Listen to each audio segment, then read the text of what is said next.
5 p.m. We have a consideration in action item 1, consideration and possible action. Agenda item 1A is application submitted to the city for the vacancy of Kerrville City Councilmember, Place 2, and appointment to said position. Brenda, would you please read your summary statement? On the election returns? The summary statement on the agenda bill. Or I'll be happy to read it for you. Submitted by Brenda Craig. The summary statement, in accordance with the city charter, section 2.04, vacancies in the city council shall be filled by the council for the remainder of the unexpired term. The council shall appoint a qualified elector to fill a vacancy within 30 days after such vacancy occurs. For purposes of this section and the charter, a qualified elector or qualified voter means a registered voter in accordance with state law. As a result of the May 7th election, Ms. White was elected mayor, resulting in a vacancy for the Councilmember Place 2 position. Applications have been received and forwarded to the City Council for consideration. Ms. Craig has verified the voter registration numbers of each of the applicants. For the council visitors tonight, we had 4 applications. Council made a decision and voted unanimously last meeting to receive and review applications for this vacant seat. They were received through Friday, May the 20th at noon. As I mentioned, there were 4 received. Those names were Glenn Andrew, George Baruti, John Fleckenstein, and Justin McDonald. For your information, for those in attendance, this is not something that we have necessarily a precedence for. It's left up to council to decide how we want to appoint that position. Although there were applications, there were no petitions filed, there were no fees required as it does in a regular election cycle for a candidate for council. Just for your information, 3 of these applicants participated in the recent municipal elections, which most of you know. And one, Mr. McDonald, is a former council member and has served on various boards related to the city. As I mentioned, there's no set standards for this selection. All it says is council shall appoint. The only thing that I would see that is mentioned in the charter, if there is a tie in a regular municipal election, it allows for the casting of lots to choose that position. So we are sort of wide open on this, other than we did review, I presume, each of us, the applications that were received, and we questioned the members as we saw fit. If there is an impasse, I suppose at that point we would have several options.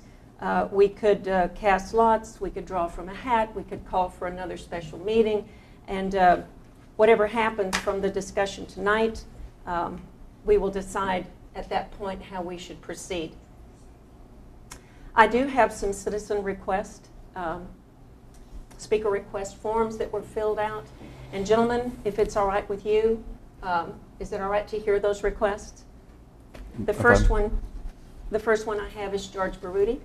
If you would state your name and your address, and you'll have 3 minutes to speak.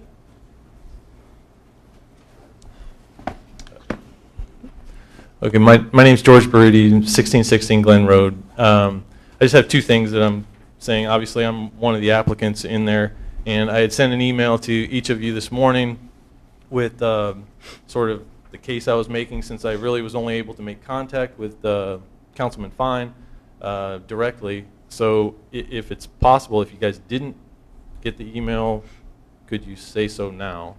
Because I have it. I'd actually like it put in the record if that's possible. The other thing that I wanted to say was you're going to end up going into executive session to decide this, and under citing Texas Government Code 551074A, and as one of the people being deliberated on, I would like to cite 551074B and request that you do the deliberation in a public hearing. So that's all I have to say. So if I could. If you want it in the record, you'll need to read it. I have to read it? Yeah. Well, if you want it in the record. What do I, And it's three small. months. I'll accept it, but if you want it in the record. That's okay. Are you going to cut me off if I read it? Because it's small. And the second speaker that we had request would be Helen Hurd. Ms. Hurd.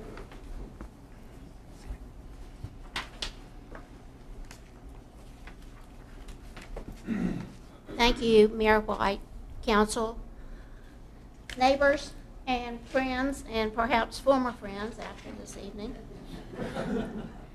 My name is Helen Hurd. I reside at 2829 Rock Barn Drive. I am speaking solely on my behalf as a property owner, taxpayer, and votee in the city of Kerrville.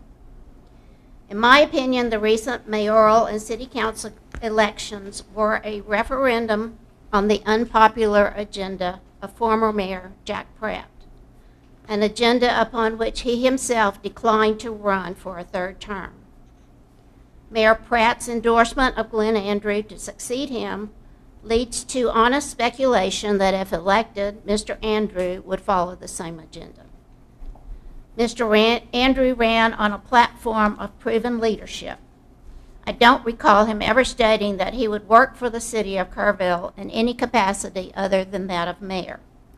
And I don't believe the city charter calls for co-mayors. The fact that over 50% of the electorate voted to elect Mayor Bonnie White to lead Kerrville is proof that a majority of citizens thought we were on a wrong course for the future and wanted to give Mayor White the opportunity to implement the positive change which she set as her platform.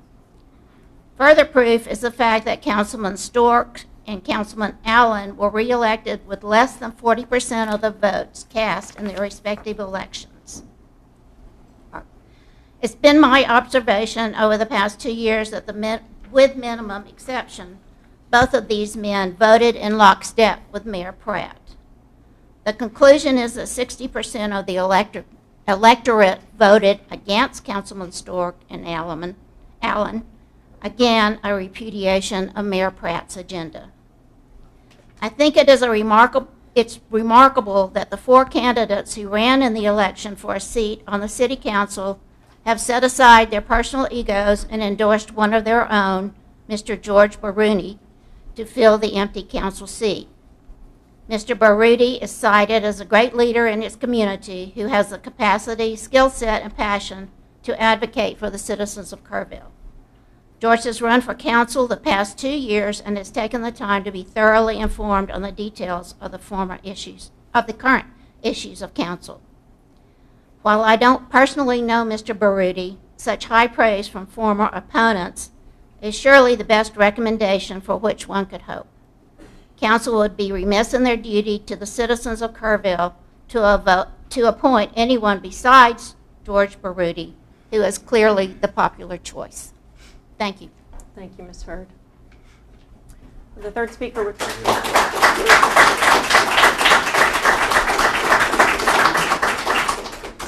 and the third speaker request form I have is Robert Naiman. Robert Naiman, 1800 Glen Road. That's a tough act to follow. Tonight I speak in support of George Baroudi for Kerrville City Council. For the record, I have made a financial contribution to Mr. Baroudi's campaign in the most recent municipal election. I believe Mr. Baroudi to be knowledgeable of the issues facing Kerrville. He has demonstrated his commitment to Kerrville through his civic activities and his efforts to serve on the City Council. We're fortunate to have several qualified candidates for the open council position. One thing for consideration is any possible conflict of interest between any candidate and future business brought before the city.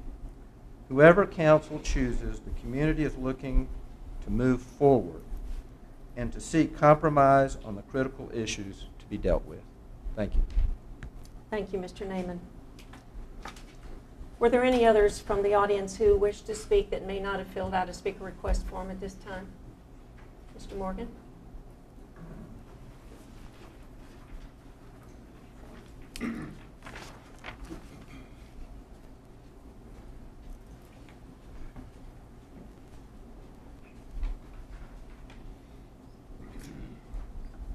Bill Morgan, 1744 Glen Road.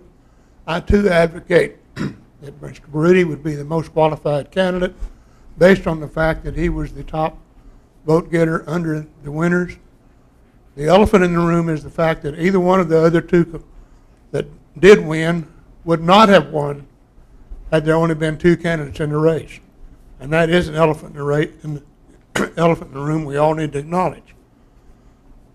I don't think we need to have anyone that's going to come on board that has a potential conflict of interest, which one does. And I would strongly advocate quit trying to have four aces on there with the mayor. And that's what you all are trying to do. So I think we need to give her at least a shot, and at least to have a 2 to 3. You don't need a 4 to 1.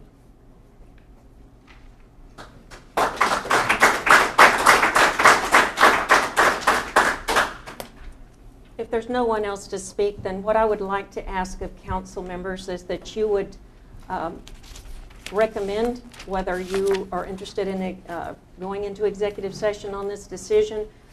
My recommendation is that this is a very public decision. This is a person who's going to represent the public, and therefore my feeling is that the deliberation should be in public. I believe we should recognize the citizens. Although we just went through a campaign, there may be some questions even for the applicants. So with that in mind, I will take a recommendation. Gentlemen, do you have a motion to go into executive session, or do you prefer to stay in open? I don't mind handling this in open session. Okay. I've already interviewed all 4 of them. So. All right. That having been said, were there any questions from council for any of the applicants? Are all of the applicants here tonight? Mr. Fleckenstein's not. Mr. Flecken, Mr. Baruti, Mr. McDonald, Mr. Andrew. Okay. Would any of you like to speak? Would any of the applicants desire to speak tonight? I know all of you. I believe all of us know all of you. We know your record, and we obviously went through a campaign together. And I've been in meetings, and we're obviously working with Mr. McDonald on a project for workforce housing here in the future on council. That having been said, I do believe that all of the candidates are more than qualified to serve in this open seat. I personally would just like to echo, though, that I would prefer to work with someone who ran for council. Mr. Andrew and I had a discussion before I actually filed to run for mayor, and I presented the option to him that he run for a council seat. I support him in that, and that he support me in the mayoral race, and he was not interested in doing so. So I guess anyone could change their minds. The other thing would be with Mr. McDonald. We are going to be working intimately together as a council on the workforce housing project, and I know he's willing to recuse himself from that, but there are a number of other options that he may be exploring in working in development with the city. So those are just my views from the outset, and are there any questions, are there any comments from any of the council members? If not, and if there's no desire to go into executive session, I would entertain a motion for a nominee for the empty seat of place 2 on council. I would like to nominate George Baruti. Is there a second? Having heard none, motion fails for lack of second. Are there any other nominees? Any other motions? I would move that we appoint Glenn Andrew to the place 2 seat. It's been moved that we appoint Glenn Andrew. Do I have a second? I'll second that. Mr. Allen has a second. It's been moved and seconded for Mr. Andrew to fill place 2. All in favor, would you raise your right hand? All opposed? Motion passes 3 to 1.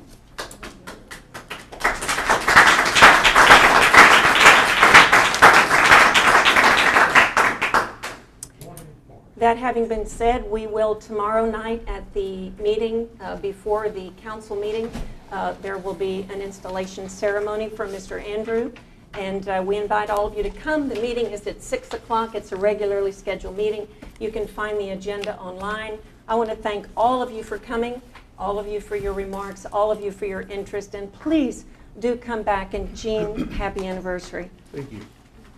With that, if there's no more questions or comments by council, this meeting is adjourned at 5:15 p.m.